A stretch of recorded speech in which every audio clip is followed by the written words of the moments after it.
다 함께 일어나셔서 주님의 말씀 봉독하는 시간 갖겠습니다.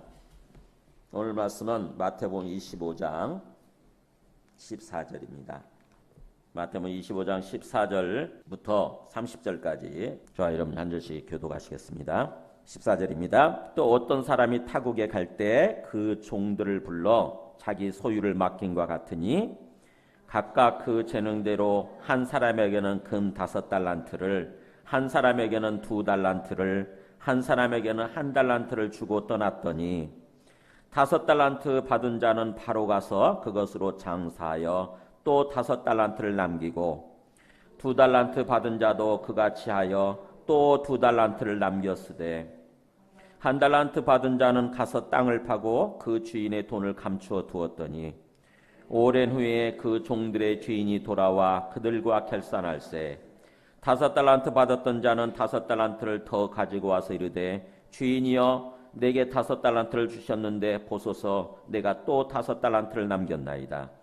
그 주인이 이르되 잘하였도다 착하고 충성된 종아 너가 작은 일에 충성하였음에 내가 많은 것을 내게 맡기리니 내 주인의 즐거움에 참여할지어다 하고 2달란트 받았던 자도 와서 이르되 주인이여 내게 2달란트를 주셨는데 보소서 내가 또 2달란트를 남겼나이다.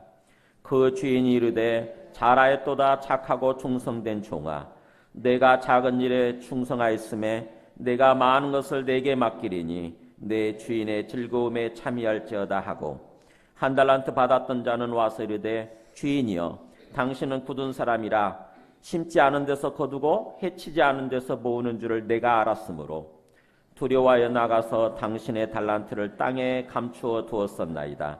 보소서 당신의 것을 가지셨나이다. 그 주인이 대답하이르되 악하고 게으른 종아 나는 심지 않은 데서 거두고 해치지 않은 데서 모으는 줄로 너가 알았느냐. 그러면 너가 마땅히 내 돈을 취리하는 자들에게나 맡겼다가 내가 돌아와서 내 원금과 이자를 받게 하였을 것이니라 하고 그에게서 그 1달란트를 빼앗아 10달란트 가진 자에게 주라. 무릇 있는 자는 받아 풍족하게 되고 없는 자는 그 있는 것까지 빼앗기리라. 같이 씁니다. 이 무익한 종을 바깥 어두운 데로 내쫓으라. 거기서 슬피 울며 이를 갈리라 하니라. 아멘. 앉으시겠습니다. 우리가 지금 종말론 하지 않습니까? 지난 시간인가 제가 얘기를 드렸어요. 환란 전에 휴거를 주장하는 그런 것들은 전부 다 잘못된 거다 얘기를 했잖아요. 그죠? 우리 성경에 환란 전에 우리가 휴거돼 가지고 이 땅에서 우리가 어떤 그 환란을 겪지 않는다는 말이 없잖아요. 성경에. 우리 다시 한번 가서 보세요. 거기 24장 마태복음 24장 29절 보면은 마태복음 24장 29절 펴 보세요. 여러분이 뭔가 신앙생활을 해도 주님의 말씀을 제대로 듣지 않고 그래서 깨닫지 못하고 그러다 보니까 어느 순간에 저렇게 이단에 빠져버리는 거예요. 그러려니 하면서 그냥 듣는 것입니다. 그러려니 뭐 성경에 있는 얘기니까 목사님 해주실 것이고 다 맞겠지 이런 생각을 가지고 성경을 통해서 확인하지 않고 그냥 대충 듣는 거예요. 대충. 그러니까는 정말 말도 안 되는 얘기를 해도 그게 맞다고 생각하는 것입니다. 거기 29절 보세요. 마태복음 24장 29절에 그날 환란 후에 그랬잖아요. 환란 후에 예수님이 언제 오시냐? 환란이 다 끝나고 오세요. 그날 환란 후에를 제가 뭐라고 그랬죠? 원래 원뜻이 지금 우리 말 번역이 약간 애매하게 번역이 됐는데 원래 원뜻은 그 환란의 날들 후에 제가 제목까지 아예 설교 제목을 그렇게 달았어요. 일부러 잊지 마시도록. 그 그날 환란 후에 마치 하루처럼 느껴지니까 그 하루가 아니라 그 환란의 날들 후에 이렇게 돼 있다고 하는 거죠. 원래 원문은 환란의 날들 후에. 그러니까 많은 환란 기간이 있어요. 많은 환란 기간이 있고 나서 그 다음에 예수님이 30절에 보면은 그때 인자의 징조 하늘에서부터 보인다고 그랬잖아요.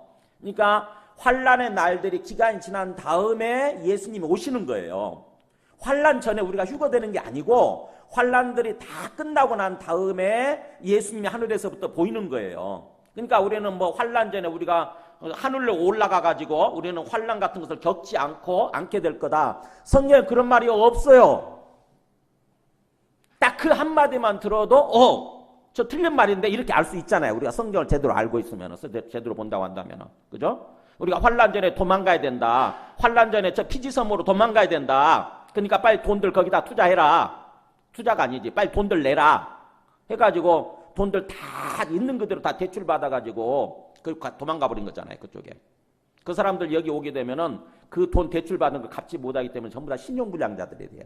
신용불량자들. 그래서 못 들어오는 거예요. 그 사람들은. 나중에 끝까지 들어보면은 못 들어오는 이유 중에 하나가 뭐냐면은 그 사람들이 여권을 다 뺏어가지고 어떤 안 주기 때문에 그렇기도 하고 또 들어와서도 자기들이 그 대출금을 갚을 수가 없기 때문에 그리고 여기 있는 어떤 그 재산 있잖아요. 집 팔고 뭐 다 팔아가지고 거기다 다 바쳐버렸기 때문에 여기 와서 살 수가 없는 거예요. 그러니까 못 들어오는 것입니다. 그 사람들이. 그래서 성경을 보게 되면은 우리가 환란 전에 무슨 우리가 휴거되게 돼 있고 그래서 환란을 피해서 도망가야 된다 이런 얘기가 그런 얘기 하게 되면 벌써 또 이상하거든요. 성경에 명백하게 거짓말이거든요. 근데도 불구하고 저기도 그렇게 그런 말로 꼬신 거죠. 일종의 우리가 곧 이제 이 땅에 전쟁이 일어날 거니까 북한에서 곧 전쟁이 벌어질 것이다. 그러니까 우리 빨리 도망가자. 전쟁이 없는 곳으로. 그래서 피지섬이라는 데로도 도망가게 되면은 우리가 거기서 육체적으로도 죽지 않고 영원히 산다. 이런 식으로 꼬드겼는데 생각해 보세요. 이게 말도 안 되는 소리. 모든 사람은 죽습니다. 예수님 오실 때까지는 모든 사람이 다 죽게 돼 있어요. 근데 우리가 죽지 않고 예수님 오실 때까지 살아있다고 한다면 그때는 변화되지요. 죽지 않을 몸으로 변화되지만 그때까지는 예수님 오실 때까지는 모든 한 번 죽는 것은 사람에게 정하신 것이요. 히브리서 9장 27절. 한 번 죽는 것은 사람에게 정하신 것이요. 이렇게 돼 있어요. 명백하게 딱 못이 박혀 있어요. 누구나 다 한 번 죽게 돼 있다. 누구나. 근데 저기서 벌써 거짓말 하잖아요. 안 죽는다는 거야. 피지섬으로 가게 되면 우리가 육체적으로 죽지 않고 영원히 산다는 거야. 그 명백하게 거짓말을 성경 말씀만 조금만 보게 되면 그거 알 수 있는데도 불구하고 왜 속냐고요. 왜 속냐고. 저 사람들은 저기에 속아서 넘어간 사람들은 목사님 탓이에요. 저 사람 탓이에요. 이렇게 얘기하겠지만 제가 볼 때는 바로 다 자기들 책임이에요. 주님의 말씀을 보면 깨닫는데 왜 못 깨닫냐고요. 왜 그런 줄 아세요? 주님의 말씀에 귀 기울이지 않기 때문에. 주님의 말씀을 스스로 이렇게 읽으면서 목사님이 무슨 말씀하시면 저도 마찬가지, 저도 포함해서 누군가가 얘기를 해주면은 그 말씀을 듣고 그 다음에 그 말씀을 성경을 통해서 확인해야 되는 거예요. 목사님이 혹시 틀린 얘기 한 거 아닌가? 정말 그런 뜻인가? 하고 확인을 해야 된다고요. 베레아 사람들은 그렇게 성경을 받아들였다고요. 사도행전 17장 11절에 보게 되면은 사도행전 17장 11절 잠깐 가서 볼까요? 한번. 사도행전 17장 11절에 다음 시간에 이거를 한번 그냥 여기다 이렇게 펴주세요. 우리 오늘은 펴서 한번 보세요. 오늘은 펴서 사도행전 17장 11절 우리가 성경 말씀을 받아들이는 자세, 예배드리는 자세를 얘기하는 거예요. 사도행전 17장 11절 같이 한 목소리로 찾아서 같이 읽겠습니다. 시작. 베리아에 있는 사람들은 데살로니가에 있는 사람들보다 더 너그러워서 간절한 마음으로 말씀을 받고 이것이 그러한가 하여 날마다 성경을 상고함으로. 네. 이 사람들처럼 말씀을 듣고 예배를 드려야 돼요. 어떻게 했다고요? 말씀을 들을 때는 간절한 마음으로. 이게 하나님 말씀이라고 한다면은 우리가 놓쳐서는 안 되죠. 그래서 간절한 심령으로 말씀을 듣는 것입니다. 하나님의 음성이라면 제대로 들리게 하여 주옵소서. 그리고 나서 그렇게 간절한 심령으로 말씀을 받고 나서 어떻게 해야 된다고요? 이것이 그런가? 정말 그런 뜻인가? 하고 날마다 성경을 상고했다. 상고란 말은 자세히 고찰했다 이런 뜻이에요. 상자가 자세할 상, 그 다음에 고자가 고찰할 겁니다. 그러니까 오늘 주일날 말씀을 듣고 나면 딱 덮어버렸다가 그 다음 주일날 성경 어디 있더라 하고 보니까 저기 어디 꽂아져 있네. 먼지 푹 쌓여있으니까 문제 훅 불고 그때서 찾아오는 게 아니라 어떻게 해야 됩니까? 여기 이 사람들처럼 날마다 진짜 목사님 말씀하신 게 뜻이 맞는가 하고 날마다 그 말씀 주일날 들은 말씀을 하루에 한 번씩 묵상하는 거예요. 스스로. 그러면 주님께서 뭔가 성령을 통해서 우리에게 딱 빛을 비춰주시면서 우리 영혼에 빛을 비춰주시면서 어느 순간에 깨닫게 해주세요. 확실한 뜻을 깨닫게 해주시는 것입니다. 주님의 뜻을. 그게 그때 비로소 그 말씀이 내 말씀이 되는 거예요. 그러면은 설사 목사님이 잘못된 말씀을 전했다 할지라도 우리가 어느 순간에 실족할 수 있거든요. 어느 순간에 이단의 어떤 현장에 가갖고 잘못된 말씀을 들을 수 있어요. 근데 말씀을 내가 읽으면서 보니까는 그게 뜻이 아닌 거야. 그 뜻이 틀리는 거예요. 목사님 얘기해 준 거하고 틀단 말이죠. 그럼 어떻게 됩니까? 여기저기 찾아볼 거 아니에요. 또 물어보기도 하고 어느 게 맞나 하고. 그러면 진짜로 깨닫게 되는 거예요. 그게 이단뿐만 아니라 이단은 100% 잘못된 말씀 전하는 거지만 정통교회에 속해 있는 목사님들도 말씀을 잘못 해석해서 전하는 경우가 있어요. 제가 가끔 극동방송이나 CTS 이런 텔레비전 이렇게 보다 보면 어느 순간에 꺼버려요. 저 틀린 얘기네. 잘못 해석했네. 라는 생각이 드는 말씀들이 있거든요. 보면은. 근데 우리 어떤 여러분들은 그걸 잘 모를 거 아니에요. 그냥 듣고 있으면 그게 옳은 말씀이다 하고 다 듣고 있으면 큰일 나는 거죠. 잘못된 말씀은. 그래서 그 말씀을 들었으면 성경을 통해서 확인하는 거예요. 확인해서 환난 전에 휴거는 이거 잘못된 거구나. 환난 전 휴거 우리가 환난을 피해서 피할 수 있다는 얘기 이게 잘못된 거구나. 우리 예수 믿는다고 해서 환난이 없는 게 아니에요. 우리는 예수 믿어도 환난을 겪게 돼 있고 그 환난을 통과할 수 있는 환난을 뭔가 이겨낼 수 있는 은혜를 우리한테 주시는 거예요. 은혜를. 그러니까 우리는 예수 믿기 때문에 환난을 겪지 않는다. 완전히 100% 거짓말이에요. 근데 그 말씀을 가지고 이리저리 그럴듯하지 않습니까? 우리 예수 믿기 때문에 환난을 겪지 않습니다. 그렇게 잘못 말씀을 전한 사람도 누구냐면은 조용히 목사님도 그렇게 전했어요. 사실은. 우리 한국을 대표하는 저 여의도 순복교 조용기 목사님도 그렇게 전했다고요. 그러니까 정통교 목사님도 어느 순간에 말씀을 잘못 전할 수 있어요. 그렇기 때문에 우리가 말씀을 제대로 확인하지 않으면 어느 순간에 잘못된 신앙에 빠집니다. 아예 조용히 목사님은 그래도 뭔가 올바른 목사님이시니까 순간적으로 잘못된 말씀을 전했어도 그런 식으로 해가지고 사람들을 꼬드겨가지고 뭔가 돈을 내게 만들고 피지성으로 끌고 가고 그러진 않지만 이단들은 그런 식으로 해가지고 끌고 가거든요. 돈을 다 내게 만들고. 결국 저 사람은 저 사람대로 하나님께 어떤 그 심판을 받고 대가를 받겠지만 문제는 거기에 속아가지고 잘못 믿고 잘못된 신앙생활을 하다가 결국에는 영원한 멸망으로 가게 되는 것은 그런 성도들은 자기 책임이라고 하는 것입니다. 성경에는 말씀을 스스로 확인하고 스스로 깨닫도록 그렇게 돼 있어요. 설교라고 하는 것은 그냥 보조 설명입니다. 보조 설명. 이왕이면 그 말씀을 잘 깨닫도록 일종의 부연해서 설명해 주는 것에 불과해요. 오늘날은 설교 시간이 주로 어떤 예배의 메인 어떤 주된 시간이 되긴 했지만 종교개혁 때부터 그랬죠.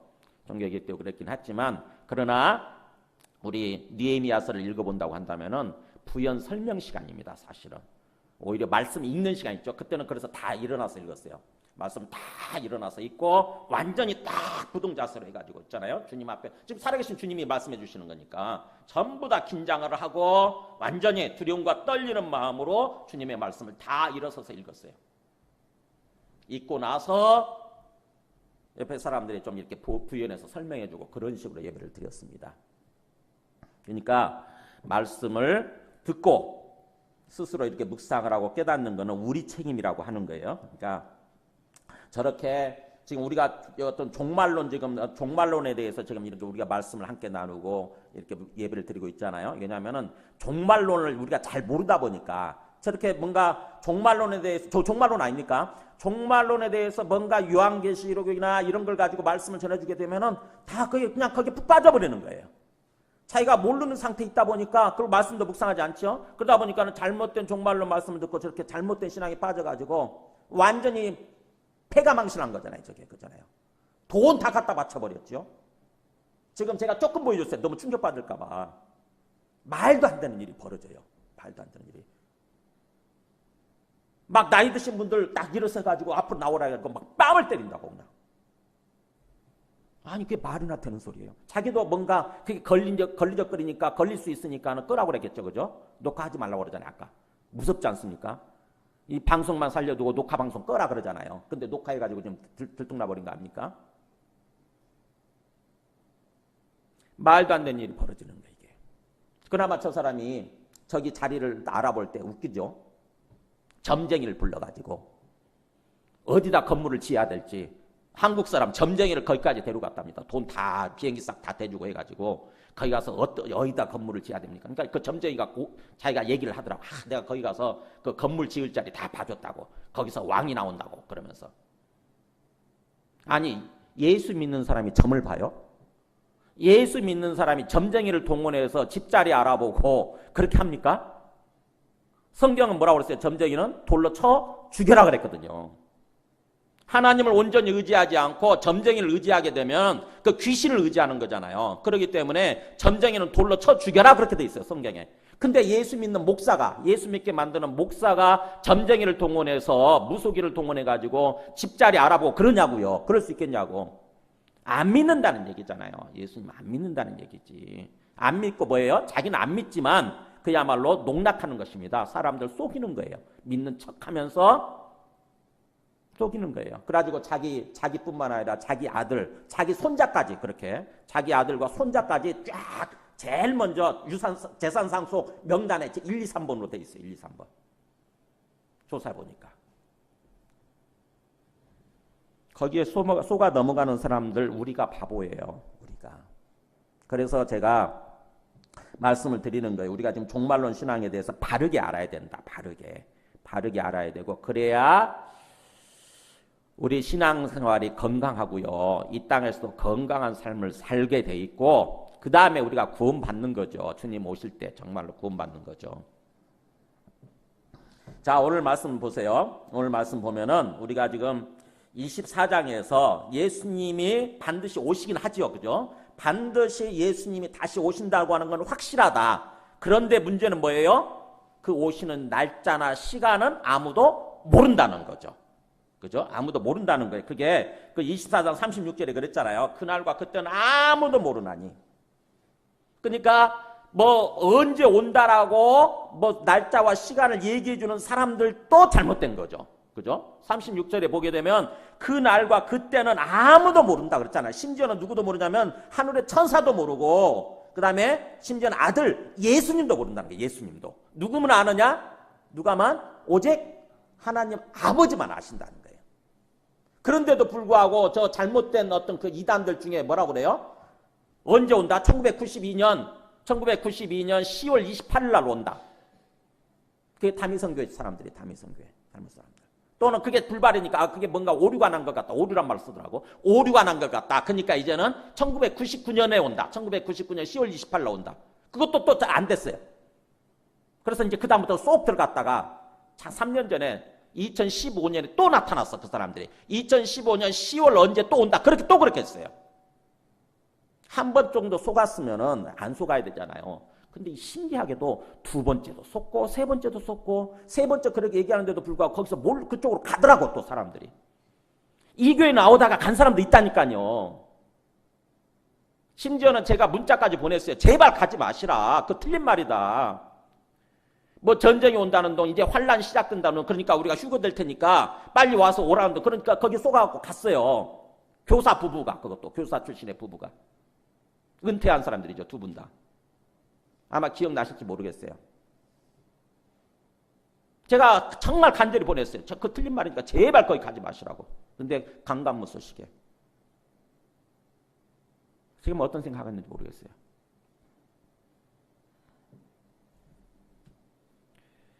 제발 그 성경들 그래서 시한부 종말론은 무조건 틀렸다고요. 아까 환란전에 휴거 이런 이딴 소리 하는 사람들도 틀린 거고 그 다음에 우리가 시한부 딱 시간을 정해놓고 그 다음에 이제 뭔가 그 예수님이 오신다 이런 식으로 얘기하는 사람들 있잖아요. 언제 온다. 그러니까 우리가 빨리 신옷 입고 준비하자.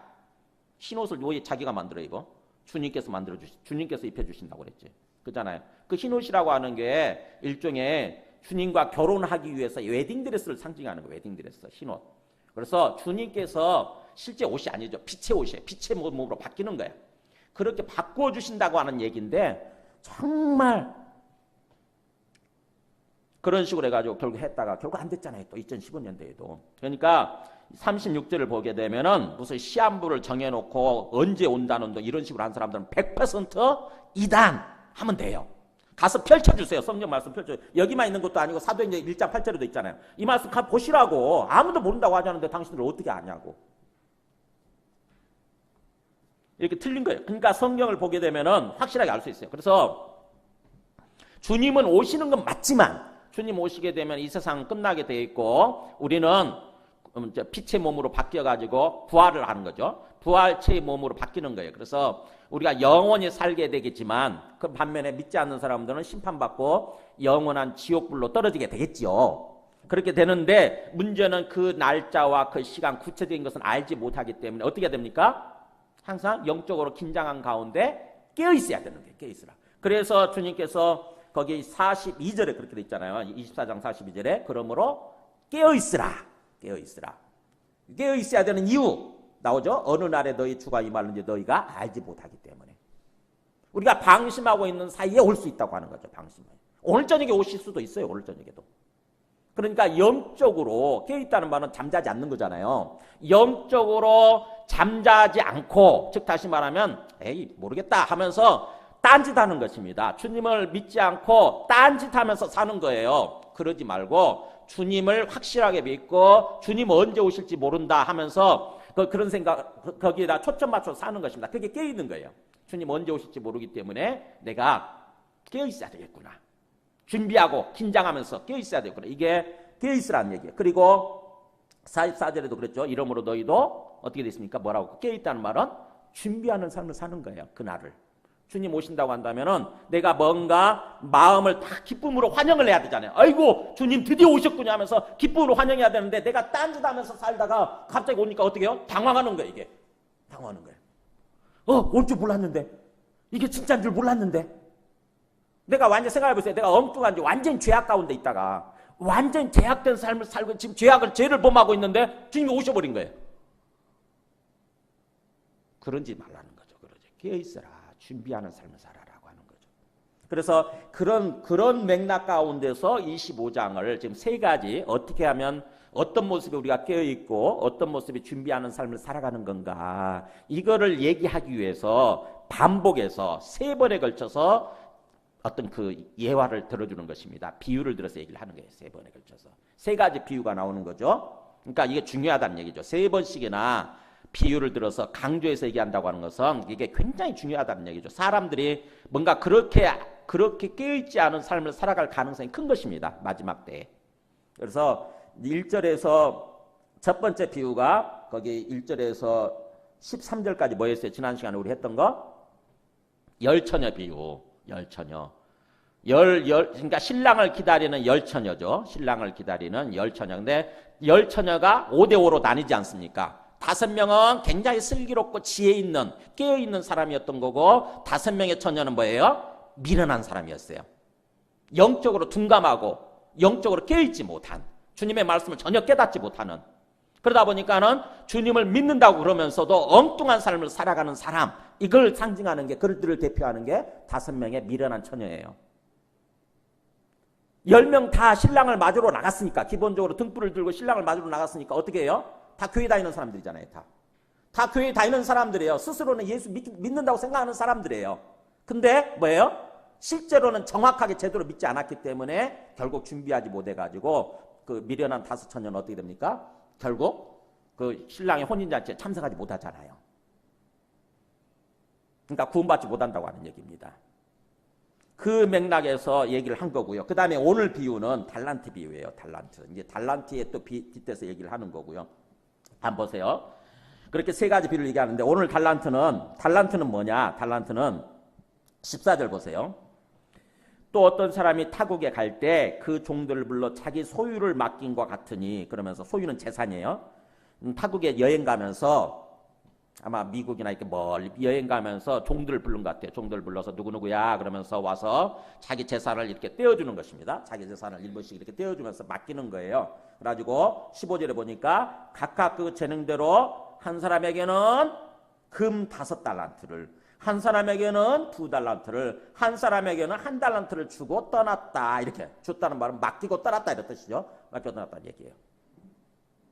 그랬더니 16절에 그 5달란트 받은 사람은 바로 가서 그것으로 열심히 장사하는 것입니다. 그래가지고 받은 만큼 남기는 거예요. 5달란트를 또 남깁니다. 그 다음에 17절에 보니까 또 2달란트 받은 사람도 또 열심히 그렇게 해서 장사를 해서 어떻게 합니까? 자기가 받은 만큼 2달란트를 남겨요. 근데 1달란트 받은 사람은 이상해요. 이 사람도 열심히 장사해서 1달란트만 남기면 될 것 같은데 어떻게 합니까? 웬일인지 도대체 마음에 어떤 생각이 들었는지 모르지만 가서 땅을 파고 땅속에 묻어둬 버리는 거예요. 이게 땅속에. 그러니까는 어떻게 돼요? 시간이 지난 다음에 19절에 보니까 오랜 후에, 그죠? 시간이 오래 지난 후에 그 주인이 와가지고 계산하기 시작하는 것입니다. 결산을 한다는 거예요. 결산. 달란트라고 하는 것은 금을 무게를 재는 단위거든요. 근데 작은 화폐 단위라면 데나리온인데 이 데나리온 하루 품삯이에요. 그러면 1달란트면 적은 돈이 아니라 6,001의 하루 품삯이니까 하루 품삯을 8만 원으로 잡으면 1달란트라도 4.8억이에요. 4억 8천. 그러니까 1달란트가 적은 돈이 아니에요. 만약에 10만 원이다 하루 품삯이. 그러면 6억이라는 돈이에요. 지금 어떤 사람한테는 5달란트를 맡기고 떠났어요. 와, 6, 5, 30, 30억 줬네. 30억. 어떤 사람한테는 2달란트 뭐예요? 6, 12, 12억 줬고요. 이런 식으로 맡기고 떠난 거예요. 그래서 열심히 한번 해봐라 이런 뜻이죠. 열심히 한번 해봐라. 네 마음껏 한번 해봐라. 그 주인이 맡기고 떠난 거예요. 그것이 그렇게 되면은 뭔가 이 사람들은 열심히 하면 되는 거 아닙니까? 근데 1달란트 받은 사람은 웬일인지 모르게 그냥 가서 땅속에 묻어둬 버렸다고 하는 거죠. 그래서 그걸로 끝났으면 다행인데 그렇게 끝나지 않는 거예요. 주인이 돌아옵니다. 주인이 돌아와서 결산하기 시작하는 거예요. 그랬더니 거기 보세요. 20절에 5달란트 받은 사람 아까 5달란트 더 남겼지 않습니까? 그러니까 총 10달란트죠. 10달란트를 딱 주인한테 내놓으면서 뭐라고 그러냐면은 21절에 그러죠. 주인한테 그 20절에 그러죠. 5달란트 받았던 자는 5달란트를 더 가지고 와서 이르되 주인이여 내게 5달란트를 주셨는데 보소서 내가 또 5달란트를 남겼나이다. 그렇게 했더니 뭐라고 그럽니까? 21절에 같이 한번 읽어볼까요? 시작. 그 주인이 이르되 잘하였도다 착하고 충성된 종아 너가 적은 일에 충성하였음에 내가 많은 것을 너에게 맡기리니 너의 주인의 즐거움에 참여할지어다. 자, 5달란트 받았던 사람이 열심히 장사해가지고 5달란트 그대로 남겨요. 그만큼. 그랬더니 주인이 뭐라고 그러냐면 잘했도다 그러는 거예요. 잘했도다 착하고 충성된 종아 이렇게 부릅니다. 너는 참 착하다 선하다 그런 뜻이야. 선하다. 즉 내 뜻에 맞는다 그런 뜻이야. 내 뜻에 맞게 너는 살았다. 내 뜻에 맞게 선하다 의롭다 그런 뜻입니다. 그러면서 그리고 또 너는 충성된 사람이다. 네가 맡은 일에 정말 신실하게 열심히 일한 사람이다 라고 하는 거예요. 충성된이란 말은 신실한 그런 뜻이에요. 정말 믿을 만한 사람이다. 그러면서 너는 그거 정말 적은 일, 내가 맡겨준 그 적은 일, 적은 것이 아니었잖아요. 사실은요. 5달러면은 엄청나죠. 적은 거라고 얘기하잖아요. 너는 정말 내가 맡겨준 적은 것에 아주 충성한 거다. 그러니까 이제 내가 본격적으로 이제는 너에게 많은 것을 맡겨주겠다. 이제는 많은 것을. 그러니까 상상할 수 없는 어떤 것을 맡겨주시겠다고 하는 것입니다. 그러면서 이제는 그뿐만 아니라 너는 너의 주인의 즐거움에 기쁨에 참여할지어다. 그러니까 뭐예요? 하나님이 갖고 계시는 기쁨, 주님이 갖고 계시는 기쁨을 왕창 부어주시겠다고 하는 것입니다. 우리 심령 속에. 이게 주님께서 주시는 상급이에요. 그 다음에 2달란트 받은 사람도 보세요. 22절에 보니까 2달란트 받은 사람도 마찬가지죠. 똑같이 2달란트를 더 남겼지 않습니까? 그래가지고는 그대로 얘기하죠. 주인이여 내게 2달란트를 주셨는데 보소서 내가 또 2달란트를 남겼나이다. 굉장히 자랑스러운 모습으로 얘기하죠. 그랬더니 23절 같이 한번 읽을까 시작. 그 주인이 이르되 잘하였도다 착하고 충성된 종아 너가 적은 일에 충성하였음에 내가 많은 것을 너에게 맡기리니 너의 주인의 즐거움에 참여할지어다. 자 거기 23절하고 21절하고 비교해 보세요. 한 글자라도 틀립니까? 똑같죠? 그죠? 한 글자도 안 틀려요. 즉 다시 말하면 5달란트 받아서 5달란트 남긴 사람이나 2달란트 받아서 2달란트 남긴 사람이나 자기 받은 것만큼만 열심히 일해서 남기게 되면 주님으로부터 받는 인정, 칭찬, 상급은 다 똑같다고 하는 것입니다. 똑같아요. 근데 이 세상은 그렇지 않죠. 그죠? 이 세상은 그렇지 않아요. 이 세상은 5달란트 받은 사람이 1등. 그래서 그 사람한테 더 큰 상급을 주고 2달란트 받은 사람은 그보다 적게 남겼으니까 2등 이렇게 하잖아요. 이 세상은 항상 상대평가잖아요. 그죠? 이 세상은 항상 다른 사람하고 비교해가지고 물리적으로 뭔가 더 많으면 더 뭔가 공부를 조금 더 성적을 더 받았다. 그러면 그 사람 1등 이래가 줄 세우잖아요. 항상. 이 세상, 이 사탄이 이끌어가는 이 세상 문화는 항상 상대평가예요. 항상 상대평가. 항상 다른 사람들하고 비교하고 경쟁시키고 그래가지고 누가 조금 더 잘했냐, 누가 조금 더 많이 벌었냐 이걸 가지고 항상 1, 2, 3등이가 쭉 줄을 세우는 거예요. 근데 주님이 이끌어가시는 천국은 하나님 나라는 그렇지 않다고 하는 거죠. 절대평가예요. 절대평가. 주님이 얼마를 맡겨주셨냐, 그리고 나는 그 맡겨주신 것만큼 내가 받은 것만큼 얼마나 했느냐 하는 거예요. 내가 5달란트 받았더니 5달러 남겼어요. 100% 한 거 아닙니까? 그죠? 또 2달란트 받았갖고 2달란트를 남겼어요. 역시 100%죠? 그럼 둘 다 1등이잖아요. 둘 다. 둘 다 1등이에요. 100% 자기가 받은 것만큼 남겼으니까. 그래서 상급이 똑같은 것입니다. 주님으로부터 받는 인정과 칭찬과 상급이 똑같은 거예요. 반면에 생각해보세요. 1달란트 받은 사람은, 자, 그러면 우리가 그런 맥락에 생각하면 1달란트 받은 사람은 얼마를 남겼으면 되는 거예요? 네? 얼마를 남겼으면 똑같은 칭찬을 들었을까요? 네, 1달란트 남겼으면 되는 거예요. 그래서 2달란트 내놓으면 되는 거예요. 그죠? 자기가 1달란트 받았으니까 1달란트 내놓으면 되는 거예요. 근데 이 사람은 어떻게 했습니까? 땅속에 묻어두었거든요. 땅속에 묻어두었다. 근데 꺼내놓는 거예요. 보세요, 이제. 24절에. 1달란트 받았던 자는 와서 이르되 주인이여. 자, 왜 그렇게 땅속에 묻어뒀는지 그 주인 1달란트 받았던 사람의 마음이 나타납니다. 왜 땅속에 묻어뒀을까 한번 우리가 생각해 볼 수 있잖아요. 왜 그랬을까 이 사람은? 왜 그랬을까? 이런 질문이 생기잖아요. 보세요. 주인이요. 주인님 그러듯이죠. 주인님, 당신은요. 벌써 뭔가 어투가 좀 틀리죠. 당신은 굳은 사람이에요. 굳은 사람은 인색한 사람이에요. 그런 뜻이에요. 굉장히 마음이 굳은 사람이니까 인색한 사람. 아주 인색한 사람이에요. 그러니까 어느 정도 인색하냐면 심지 않은 데서 거두는고요. 뭔가 씨앗을 심지도 않고 거기서 거두려고 하는 사람이고, 그 다음에 해치지 않은 데서 모으는 줄을. 뭐냐면은 우리가 타작할 때 이렇게 뭔가 건불들을 해치고 있잖아요. 건불들을 해쳐야 그 다음에 알곡을 거두잖아요. 근데 이 사람은 건불 같은 거 이렇게 거두고 해치지도 않고 가만히 뒷짐지고 앉아서 거두려고 하는 그런 사람이라는 거죠. 그만큼 아주 야비한 사람이고 뭔가 그런 사람이라는 게 한마디로 주인에 대해서 그렇게 좀 인식을 하고 있는 거죠. 그런 사람인 줄을 내가 알았으므로. 당신은 그런 사람이지 않습니까? 그러니까 내가 1달란트 받아가지고 혹시 1달란트에 대해서 내가 책임 추궁 당할까 봐. 1달란트 혹시 조금이라도 내가 까먹게 되면, 조금이라도 뭔가 손해보게 되면 책임 추궁 당할까 봐 어떻게 했습니까? 거기 25절에 두려워하여 겁이 나서 나가서 당신의 달란트를 땅에 감추어 두었었나이다. 그러면서 보세요. 그런 것이죠. 보세요. 당신의 것을 가지셨나이다. 그 말은 당신의 것이에요. 여기 있어요. 여기 그대로 받으세요 하고 툭 던지다시피 내놓는 것입니다. 내가 너 털끝만큼 손 하나 까딱 안 했어요. 내가 건드리지 않았어요. 당신 그대로 이거 이렇게 하면 또 내놓는 거예요. 지금. 왜냐하면 당신 아주 인색한 사람이니까. 그런 식으로 지금 내놓는 것입니다. 거기에 대해서 주인이 보세요. 26절에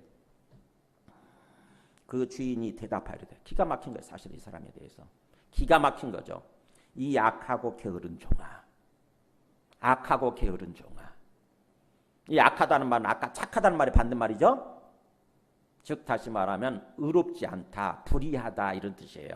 너는 내 뜻을 모르는, 전혀 내 마음을 헤아릴 줄 모르는 아주 악한 사람이다. 악한 사람. 그러면서 이 악하고 또 너는 게으르다. 뭔가 네 할도리를 하지 않는, 네가 해야 될 어떤 그걸 하지 않는 아주 게으른 사람이다. 그러면서 네가 네 말대로 나는 그렇게 심지 않은 데서 거두고 해치지 않은 데서 모으는 줄로 네가 그렇게 나를 그런 존재로 알았느냐? 네 말대로 해석한다고 한다면, 그렇다고 한다면 내가 네한테 1달란트를 맡겼으니까 그 1달란트만 해도 적은 돈이 아니잖아요. 맡겼으니까 그러면 내가 이자 챙길 거 생각해야 되지 않냐? 네 말대로 내가 그렇게 인색하고 악한 사람이라고 한다면은 내가 이자 챙길 것을 생각했어야 되는 거 아니냐? 그래서 그렇게 말하는 거죠. 27절에 그렇다고 한다면 네 말대로 해석한다면 너가 마땅히 당연히 그랬어야 된다고 하는 거죠. 마땅히 내 돈을 취하는 자들, 취리 이자를 취하는 자들, 즉 다시 말하면 이자 놀이하는 사람들이에요. 이자 놀이하는 사람들한테나 맡겼다가 내가 돌아오게 되면 내 원금과 이자까지 받게 했을 것이 아니냐 이거예요. 그죠? 맞죠?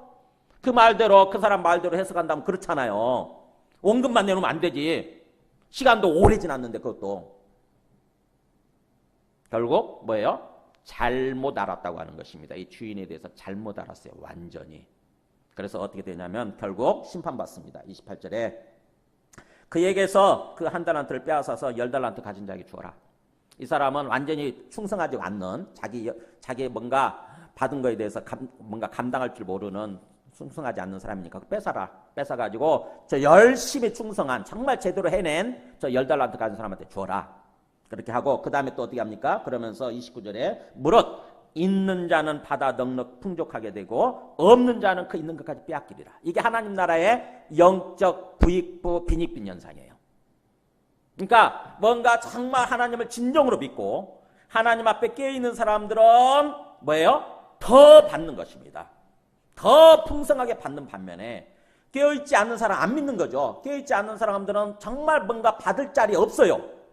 주님의 은혜를 받을 자리에 꼭 없습니다. 그러니까 뭐예요? 그 있는 것까지 다 빼앗기게 되는 거예요. 제가 말씀을 전할 때 봐도 그래요. 목회자로서 말씀을 전할 때도 보면은 정말 그 말씀을 드려야 될 사람들은 꼭 그 자리에 없더라고 보면은. 그러니까 영적 악순환이 되는 거죠. 영적 악순환. 평소에 신앙생활 잘하는 사람들은 꼭 그 자리에 없어도 되는데 꼭 그 자리에 있어요. 보면은 꼭 은혜 받는 자리에 있습니다. 근데 정말 은혜를 받아야 되는 사람 있잖아요. 그 사람은 또 정말 하나님께 특별한 은혜를 부어주시는 자리에 빠지게 되는 거예요. 그게 그 얘기예요. 무릇 있는 자는 받아 풍족하게 되지만 있는데도 불구하고 더 받는 거예요. 더 받아서 정말 풍성한 삶을 살아가게 되지만 근근히 조금 정말 근근히 있는 거죠. 근근히 한 달란트 근근히 있어요. 근데 그게 뭔가 제대로 주님 앞에 깨어있지 못하고 제대로 믿지 않고 깨어있지 못하다 보니까 그 있는 것마저도 다 빼앗겨버리는 없어져 버리는 그렇게 된다고 하는 거죠. 그러면서 마지막 최종 심판은 30절이죠. 이 무익한 종, 이 도움이 안 되는 종이죠. 무익한 종, 유익하지 못한 무익한 종을 바깥 어두운 데로 내쫓으라. 거기서 슬피 울며 이를 갈리라. 바깥 어두운 데가 뭐겠어요? 네, 하나님이 안 계시는 곳, 영적 생명의 빛이 없는 곳, 즉 다시 말하면 영원한 지옥이에요. 영원한 지옥, 영원한 불못. 즉 영원한 심판을 받는 것입니다. 영원한 심판. 그러니까 한 달란트 받았던 사람은 어디로 가는 거예요? 주님 오셨을 때에 결국 하나님 영원한 천국으로 가게 되는 것이 아니라 영원한 불못으로 가게 된다고 하는 거죠. 심판을 받게 된다고 하는 거죠. 자, 말씀을 정리합니다. 자, 달란트가 뭘까요, 여러분? 여기서 달란트가 뭘 의미하는 걸까요? 지금 전체적으로 보게 되면은 지금 주인이 멀리 가면서 각 사람들을 불러가지고 자기 재산, 자기 소유를 이렇게 맡겨주고 떠났다고 그러죠? 그리고 나서 주님이 오시게 되면은 그것을 결산한다고 하지 않습니까? 그러면 지금 우리들을 마찬가지예요. 주인이 지금 이 땅에 오셨다 가셨잖아요. 그죠? 이 땅에 오셨다 가셨어요. 멀리 가셨어요. 천국으로 가셨잖아요. 그랬다가 오랜 시간 지난 다음에 그 주인이 다시 오신다는 거예요. 주인이 다시 오시게 되면 결산한다는 거죠. 우리 한 사람 한 사람 불러서 결산하는 날이 온다는 거예요. 그러면 우리한테 맡겨진 달란트가 뭘 것 같으세요? 지금 우리한테 맡겨주시고 떠난 게 뭘까요? 저기서는 달란트가 돈이지만 기본적으로 돈의 비유를 하는 거지만 우리한테 맡겨주신 게 뭘까요? 달란트라는 말이 영어로는 탤런트예요. 탤런트. 여기서 탤런트라는 말이 나옵니다. 탤런트가 뭐죠? 우리 TV 탤런트 있잖아요. TV 탤런트. 다 그게 이 달란트라는 말에서 나온 거예요. 즉 다시 말하면 우리에게 그게 일종의 재능이죠. 탤런트들은 TV 탤런트들은 재능 아닙니까? 이 재능 그런 것들이 다 주님께서 우리에게 맡겨주신 거예요. 그러니까 달란트는 주님께서 우리에게 주신 모든 것이 달란트예요.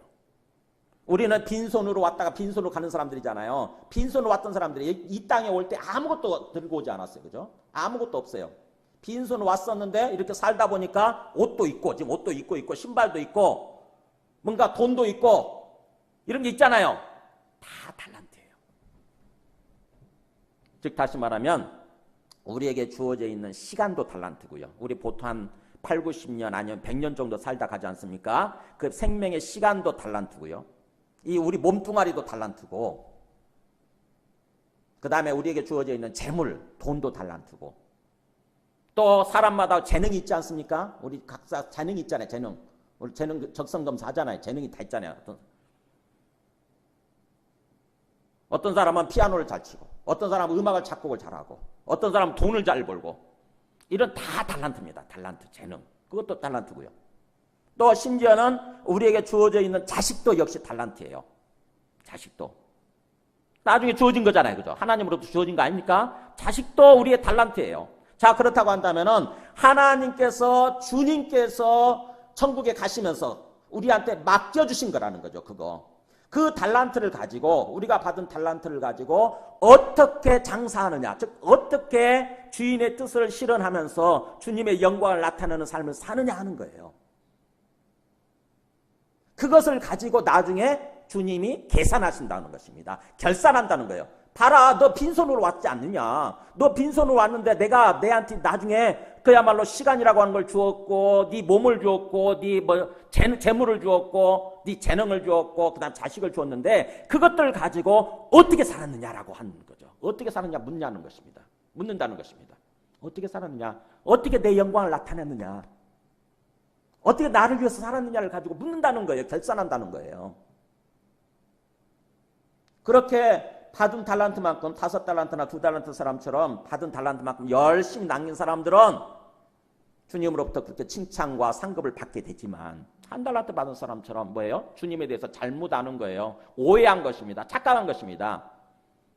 그러니까 주님에 대해서 관심이 없는 거죠. 주님의 뜻에 관심이 없고 그냥 내 마음대로 사는 거예요. 내 임의대로, 내 마음대로, 내 생각대로 살아버리는 거예요. 그래가지고 주님이 덜컥 오십니다. 주님이 오셔가지고 내놔봐라. 내가 맡겼던 것들 내놔봐 한번. 그래서 내놓을 게 없는 거예요. 내가 너희한테 맡겨준 것 같고 너가 나를 위해서 뭘 했는데, 어떤 삶을 살았는지 한번 내놔봐라. 얘기해봐라. 근데 우리가 한 말 내놓을 게 없는 거예요. 말할 게 없는 거예요. 그게 바로 1달란트 받은 사람이에요. 교회 다니는 거죠. 기본적으로 1달란트 받은 사람이나 이 5달란트, 2달란트 받은 사람이 기본적으로 주인으로부터 맡김 받은 거니까 교회 다니는 사람이고 예수 믿는다고 생각하는 사람들이잖아요. 다. 그죠? 예수 믿는다고 생각하는 사람들이에요. 근데 구분되는 것입니다. 5달란트, 2달란트 받은 사람과 1달란트 받은 사람은 구분되는 거예요. 5달란트, 2달란트 받은 사람한테는 착하고 충성된 종이 되는 거고요. 1달란트 받은 사람은 악하고 게으른 종인 거예요. 그래서 착하고 충성된 종은 구원받아서 영원한 천국의 기쁨에 참여하는 거지만, 1달란트 받은 사람은 악하고 게을러서 영원한 지옥, 영원한 불못으로 가야 된다고 하는 거죠. 이걸 얘기하고자 하는 거예요, 주님께서는 지금. 그러니까 우리가 예수님을 믿되 대충 믿는 게 아니에요. 대충 그러려냐고 그냥 믿는 게 아니에요. 그러다가 이단에 빠지고 그러는 게 아니고 절대적인 믿음이 필요해요. 절대적인 믿음. 주님은 그 얘기를 하는 거예요. 정말 주님은 살아계시고 확실하게 다시 오시게 돼 있다. 반드시 오시게 돼 있다. 언젠지는 모르지만 반드시 오시게 돼 있다. 우리는 그것을 절대적으로 믿는 것입니다. 그리고 주님 앞에서 깨어있는 삶, 준비하는 삶을 살아가는 거예요. 그 얘기를 하고자 하는 그 얘기를. 그래서 내 믿음이 어떤 믿음인가 한번 생각해 보시기 바랍니다. 정말 나는 그렇게 진정으로 주님을 절대적으로 믿고 착하고 충성된 종의 모습으로 살아가고 있는가? 아니면 1달란트 받은 사람처럼 대충 그러려니 하고 악하고 아주 게으른 종의 모습으로 살아가고 있는가 하는 거죠. 이 종은 청직이에요. 청직이. 그러니까 맡겨진 사람들이니까 맡았다고 하니까. 그러니까 우리 게 아니에요. 우리 게. 우리는 청직일 뿐이에요. 선한 청지기가 돼야 되죠. 주님의 것을 맡은 선한 청지기가 돼야 되는 거죠. 이건 내 게 아니다. 주님의 뜻대로 사용해야 된다. 시간 사용도 주님의 뜻대로 사용해야 되고. 그래서 주일날 함부로 보내는 게 아닙니다, 여러분. 깨어 있어야 돼요. 무슨 골프 친답시고 주일날 빠지고 하는 게 말도 안 되는 소리예요. 시간의 주인이 누구냐고요? 우리 시간의 주인이 주님이신 것입니다. 그래서 우리 시간의 주인, 우리에게 맡겨진 한 8, 90년 또 100년 정도 되는 시간의 주인이 주님이시라고 하는 것을 신앙 고백하는 차원에서 우리 주일 성수를 하는 거예요. 일주일에 한 번씩 와서 시간을 보내면서 참 내 생각 같아서 놀고 싶죠. 그잖아요. 내 생각 같아서 어디 여행 가고 싶고 놀고 싶고 그러지만 그러나 시간의 주인이 주님이시라고 한 하나의 신앙 고백 차원에서 주일을 보내는 것입니다. 그게 몸에 배야 돼요. 그래야 나머지 6일도 주님 앞에서 보내게 되는 거예요. 주님이 주인 되는 모습으로. 그래야 우리 삶이 축복을 받는 거예요. 우리 삶이. 아, 내 인생의 주인이 주님이시구나. 내게 아니었구나 이게. 내한테 맡겨진 것일 뿐이지 내게 아니었구나. 내 마음대로 쓰면 되는 게 아니구나. 이걸 깨닫도록 하기 위해서 주일 성수를 하는 거예요. 그 다음에 물질도 마찬가지예요. 물질의 주인이 내가 아니고 주님이시라고 하는 그런 신앙 고백 차원에서 하는 게 바로 뭐냐면 11조예요. 11조. 10분의 10 자체가 주님 건데 다 주님이 우리에게 맡겨주시면서 10분의 9는 네 마음대로 그래 써도 된다. 그 대신에 10분의 1은 그런 어떤 신앙 고백 차원에서 한번 드려봐라 라고 얘기해 준 게 11조거든요. 그러니까 11조도 믿음으로 드려야 되는 거지 아무 생각 없이 드리는 게 아닙니다. 내게 주어진 모든 물질이 바로 주님 것인데 주님의 것을 어떤 인정하는 그런 신앙 고백 차원에서 드립니다. 이렇게 하는 거예요. 시간과 물질을 보면 어느 게 더 비중이 높습니까? 네, 시간이 훨씬 높아요. 그 시간이 더 중요하기 때문에.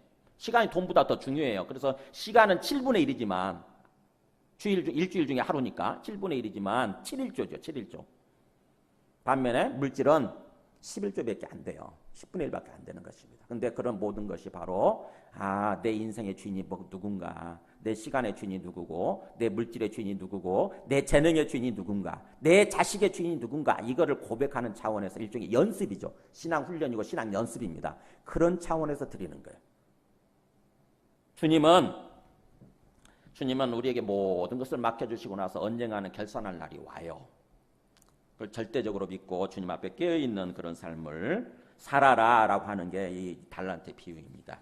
이 땅에 오셔서 우리 죄를 위해서 죽으실 뿐만 아니라 부활하셔서 이 땅에 오신 하나님의 아들 주와 그리스도가 되신 것을 증명해 주신, 그리고 하늘에 오르셔서 항상 우리 삶을 인도해 주시는 진정한 우리의 삶에 우리에게 맡겨진 모든 것의 주인이 되시는 예수 그리스도의 은혜와 하나님 아버지의 크신 사랑과 성령님의 감화, 감동, 교통하심이 오늘 말씀을 통해서 우리에게 주어진 것들이 우리가 주인이 아니라 주님이 주인이시고 주님께서 우리에게 맡겨주신 것임을, 우리는 그것을 맡던 청직인 것을 생각하고 항상 주님의 뜻대로 살고자 다짐하는 모든 심령과 그 가정과 그 하시는 일들에 지금부터 영원토록 함께 하시기를 간절히 축원하옵나이다.